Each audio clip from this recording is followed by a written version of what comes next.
Ceci est une vidéo pas du tout originale sur mes projets 2017 sur un air de chanson de Noël. Donc Laurence, tu pourrais peut-être souhaiter la bonne année aux gens, histoire d'être dans le cadre, dans les clous, de faire comme tout le monde, parce que c'est ta première vidéo et que c'est important de dire aux gens que tu leur souhaites plein de bonnes choses. Je vous souhaite tout le bonheur du monde et que quelqu'un vous tende la main, que le soleil éclaircisse l'ombre, qu'il brille d'amour au quotidien. Sauf que là il neige et que je me pèle et que j'avais prévu de faire cette vidéo dehors, mais que le temps n'est pas d'accord. Évidemment les gens, que je vous souhaite plein de bonnes choses pour cette nouvelle année, de la santé, de l'amour, de la joie, un plat de petits bonheurs au quotidien, des tas de projets dans votre vie, que ce soit professionnel, personnel, amoureuse, familiale et tout et tout. Maintenant vous connaissez tous les piliers, donc vous pouvez mettre tous les vœux que vous voulez sur tous les piliers de la vie et de la terre pour être heureux en 2017. C'est tout ce que je vous souhaite. Je voulais faire cette vidéo dehors, mais il va falloir que je speed un peu parce qu'il commence à neiger, donc je m'équipe pour avoir un petit peu chaud et c'est parti. J'ai 12 objectifs pour cette nouvelle année. Voilà, le chiffre 12 c'est mon chiffre à moi, hein. Vous pouvez en avoir 1, vous pouvez en avoir 15, vous pouvez en avoir 50, peu importe.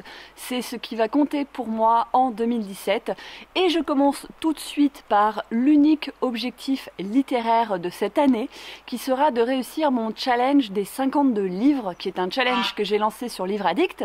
Bonjour Loi. Oui, oui, nous savons que tu es là. Oui, tout à fait. Voilà, ça c'est parce que je parle. Je t'ai dit qu'il fallait que je fasse vite. Alors 52 livres, c'est moins que ce que je lis tous les ans, puisque je lis une centaine de livres en tout, mais l'idée c'est de pouvoir varier mes lectures, et en fait c'est 52, même pas thèmes, mais genres littéraires différents. C'est-à-dire qu'il va y avoir de la poésie, il va y avoir du théâtre, il va y avoir du thriller, il va y avoir de la romance, il va y avoir du roman young adulte, il va y avoir du fantastique, il va y avoir du policier, et j'ai envie de vomir si je continue à faire comme ça, donc je vais m'arrêter. Mais voilà, c'est vraiment 52 styles littéraires différents. Il y a un ou deux trucs qui sont là plutôt pour s'amuser et parce que j'avais pas 52 idées en fait. Donc ce sera mon seul challenge de l'année en littérature, parce que je me suis rendu compte que le reste ça ne me convenait pas forcément. Les coups de cœur que je vous avais proposés l'année dernière, vous l'avez vu, j'ai réussi quelques mois et après je me suis arrêtée faute de trouver les livres en librairie, en médiathèque ou quoi que ce soit, vu que je n'allais pas les acheter juste pour le challenge. Et puis les challenges sur un an, j'ai tendance à les oublier ou à les laisser tomber, donc ça me réussit pas trop. Je suis plutôt sprinteuse, vous voyez, un truc sur 1 mois, 2 mois, 3 mois, ça me réussit bien, mais les trucs trop longs ou les trucs illimités, c'est pas du tout pour moi. Donc maintenant je le sais, j'ai testé, donc un seul challenge littéraire important, varié en 2017, ce sera donc les 52 livres. Après, mon objectif principal, tout à fait personnel en 2017, ce sera de guérir. J'ai plusieurs fois fait allusion au fait que j'avais des soucis de santé sur cette chaîne, sans forcément trop en parler, parce que je sais pas forcément quoi vous raconter. J'ai pas forcément envie parfois d'en parler, d'autres fois je me dis que ça me ferait du bien. Peu importe, je dois être opérée la semaine prochaine, derrière je vais avoir pas mal de soins, je vais être en arrêt maladie, etc. Donc c'est le gros point important pour moi en ce début d'année, c'est de prendre du temps, de me soigner et de guérir. Une fois que j'aurai réussi cette étape guérison, le deuxième gros challenge, c'est de trouver un job. Et par trouver un job, c'est trouver un job, virgule, enrichissant, épanouissant. Parce que j'ai vraiment envie de m'éclater. Ça fait 2 ans que je navigue entre deux eaux, que je trouve des postes mais qui ne conviennent pas forcément, ou que je trouve des postes mais qu'au final je ne peux pas les prendre pour X ou Y raison. Donc ça me désole un petit peu, c'est un point qui est hyper important pour moi. Et voilà, ça fait 2 ans que je ne suis pas spécialement épanouie de ce côté-là. Donc j'ai vraiment envie de mettre les bouchées doubles en 2017 pour trouver the poste, comme on dit. En 3, j'aimerais consacrer un week-end par mois à ma maison. Je suis dans une maison que nous rénovons depuis 10 ans maintenant, donc il y a encore beaucoup de travaux à faire. Je me suis amusée à lister tout ce qu'il y avait à faire dans chaque pièce. Alors des fois c'est du domaine du détail, comme accrocher un tableau ou changer un tapis au sol ou que sais-je, mais des fois c'est encore faire des murs en placo, poser du carrelage. Il y a voilà, des petits trucs et des gros trucs, mais j'aimerais que un week-end par mois on prenne du temps et quand je dis on, c'est parce que j'inclus mon mari et tous ses outils à l'intérieur, qu'on prenne du temps pour la maison. En 5, je reprends un objectif que j'avais inscrit en 2016 et que j'avais complètement zappé et qui pourtant me tient à cœur, qui sera de découvrir un objet culturel par mois. Par objet culturel, j'entends exposition, musée, conférences, livres qui sortent de ce que j'ai l'habitude de lire, cinéma, d'art et d'essai, peu importe.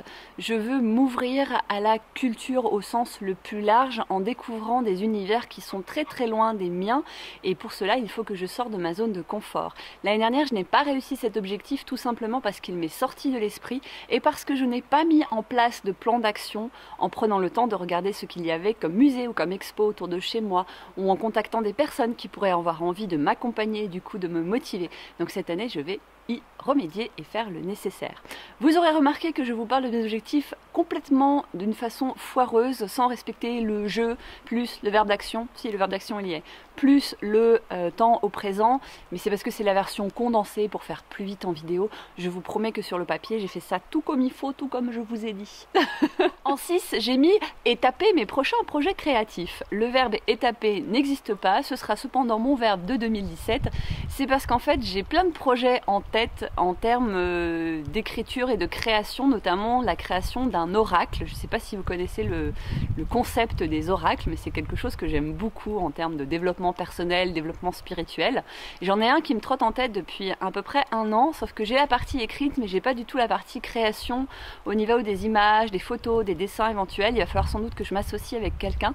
Donc il faut que je réfléchisse un peu à tout ça pour le rendre plus concret, d'où le étaper. En 8, si je ne me trompe pas dans mon ordre et dans mes chiffres, ce sera de réfléchir à mon projet de créer une association. C'est quelque chose qui me tient beaucoup à cœur. Quand j'ai arrêté mon activité professionnelle de coach, je m'étais dit que je continuerais malgré tout certaines activités, mais dans le domaine associatif. J'ai envie de créer quelque chose, vraiment de créer, pas simplement de m'associer. C'est une question de temps, de moyens, d'énergie.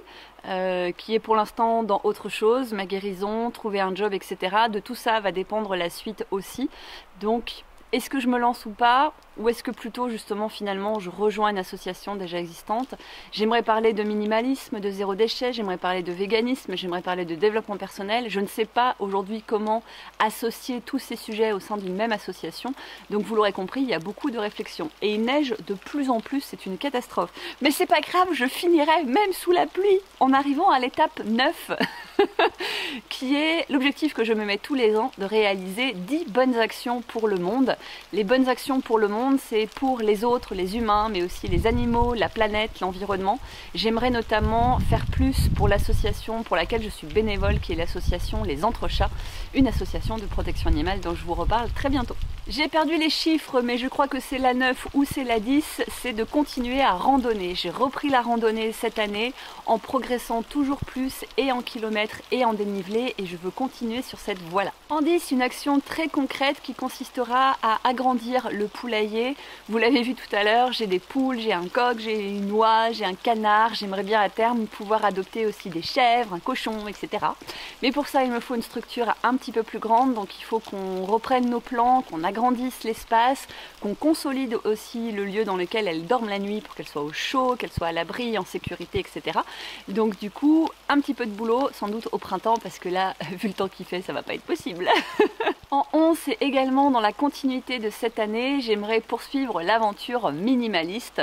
J'ai énormément désencombré l'année dernière, je pense qu'une seconde vague me ferait beaucoup de bien, parce qu'il y a des objets sur lesquels j'hésitais et sur lesquels j'hésite beaucoup moins maintenant, et puis parce que voilà, on peut toujours progresser sur ces sujets-là, c'est ça qui est génial, minimalisme, zéro déchet, ça amène plein d'autres questionnements en fait sur notre vie, sur notre consommation, sur la façon dont on dépense notre argent, qui du coup est un acte militant aussi, on fait des choix et ça impacte la vie, et je trouve ça génial et c'est hyper puissant et je me remets en question sur plein de trucs, donc je veux continuer. Et enfin en 12, j'ai noté de découvrir ou d'apprendre, de tester la CNV. La CNV, c'est la communication non violente, c'est un outil de développement personnel qui consiste à mieux s'exprimer pour mieux communiquer avec les autres, tant au niveau de nos besoins que les besoins de l'autre, donc le développement de l'empathie, de la communication, de l'écoute bienveillante, etc. J'ai quelques outils dans ma besace. Je sais pas d'où elle sort celle-là, mais elle est bien sortie.